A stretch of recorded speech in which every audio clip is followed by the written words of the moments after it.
All right, so back in this GMC again, and what we are going to do is just some uh, end of season maintenance before winter gets here, and just check on a few things in this video, show you what you should go over before old mother winter gets here.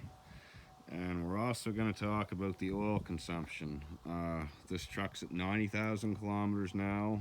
It gets a lot of neglect, so a lot of times the oil isn't changed when it should be.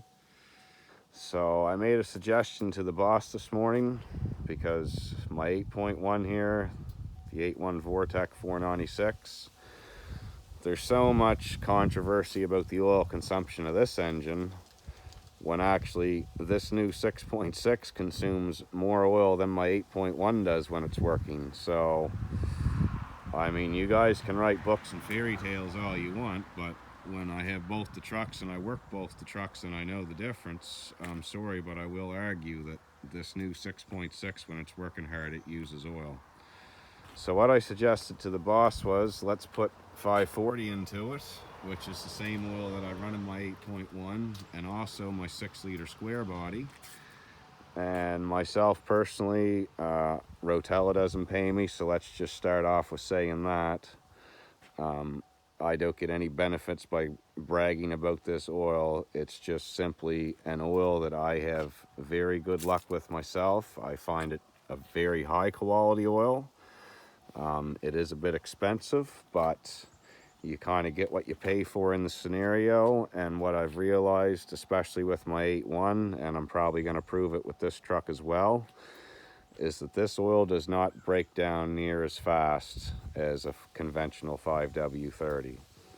So I've actually already put this oil into the truck, and I'm sure there's a whole bunch of guys going, oh my God, the truck calls for 530.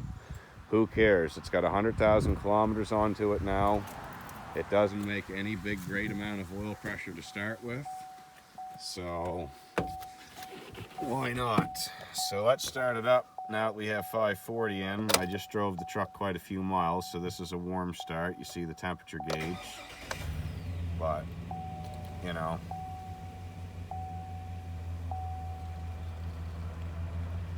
whenever these gauges decide to kick in. So as you see, very similar oil pressure readings to your 530, but I'm gonna bet you $10 to a donut that this 540 is gonna last a lot better in this 6.6 than 530.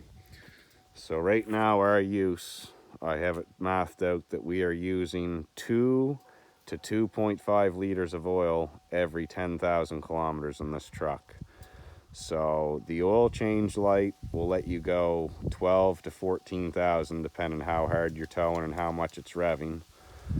But at 10,000 kilometers, when you pull the oil stick out of this truck, there is nothing on it. It's bone dry Gandhi, and it takes almost 2 liters to top back up. So again, even if you change your oil all the time, this truck particularly, maybe not your truck, you might not be using it as hard, but when I put 10,000 kilometers on this truck, or this truck has 10,000 onto it, you pull the oil stick out and you're going to want to have 2 liters of oil on hand if you're running 5W30. So you just seen the odometer there when I started it. I'll show it to you again. Hopefully I'll still be around on it. It's hard to say, but right now we have 90,300. So when this truck gets to 100,000, I'm going to pull the oil stick out and we're going to see if there's anything onto it. If there's anything onto it, that'll prove that this is a better, more durable oil for this engine, which I'm confident that it's going to be. So that being said, now we're going to dig into, the truck has 90,000 kilometers onto it. I'm going to do a full brake inspection for you. We're putting new tires on very shortly, and I've already done the drive shaft inspection, which you lift the rear of the truck off the ground, both wheels. You put the truck in neutral. You get underneath the truck and you move the drive shaft by hands and check the universal joints for any play. Everything in this truck is still tight with 90,000. So as of right now, It's just been oil. The oil burning, and to me, isn't even an issue. For some people, it is an issue, but I'm sorry to tell you, there's very few big gas engines out there in this world that's going to rev over 5,000 RPM and not use some oil. It's just a matter of finding the right oil for the application so it doesn't chew right through it, if you will. So other than that, the truck does seem to be holding up good. I still absolutely hate the blind spot in this hood. Like, you know, I'm here in my yard and here's eye level, right? You can see my Sea-Doo trailer down there, the hitch of it, right here. And like when I get out of the truck,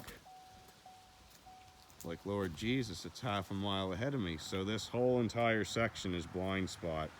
If there was a little kid playing in your yard right here or something, you know, this is basically an idiotic setup if you ask me.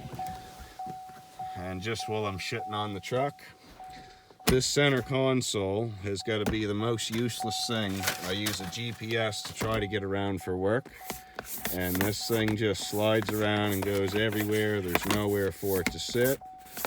It's an absolute nuisance.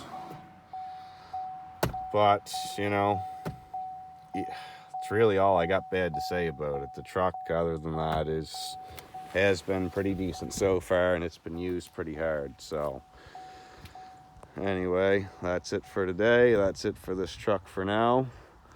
But if I was you guys and you're finding you're having high oil consumption, I think trying this oil might be a fix, or at least a help. Maybe not a fix, but it should reduce the amount of consumption, let's say it that way. So thanks for watching. Please subscribe.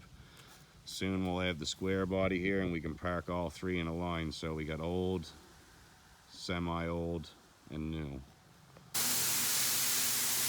The big GMC in here in the hoist, putting some new tires on it.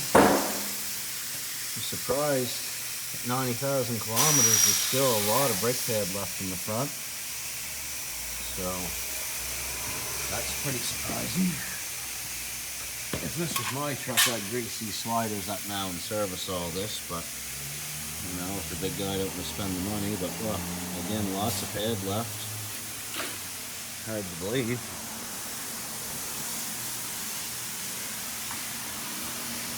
Well, this one here is down a little more than the rest.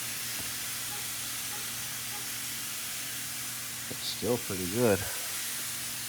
See the other inspection hole there.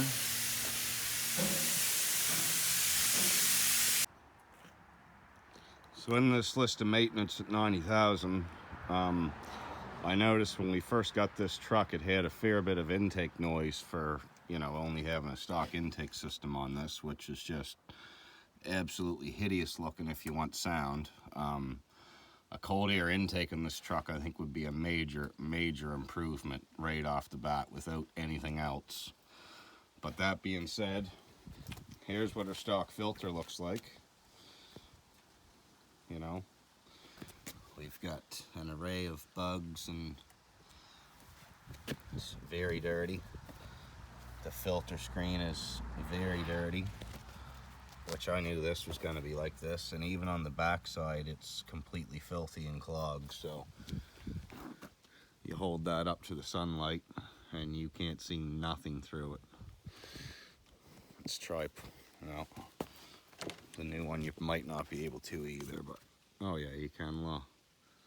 So 90,000 kilometers on this truck, and I bet you the air filter's probably still at like 70 or 80%.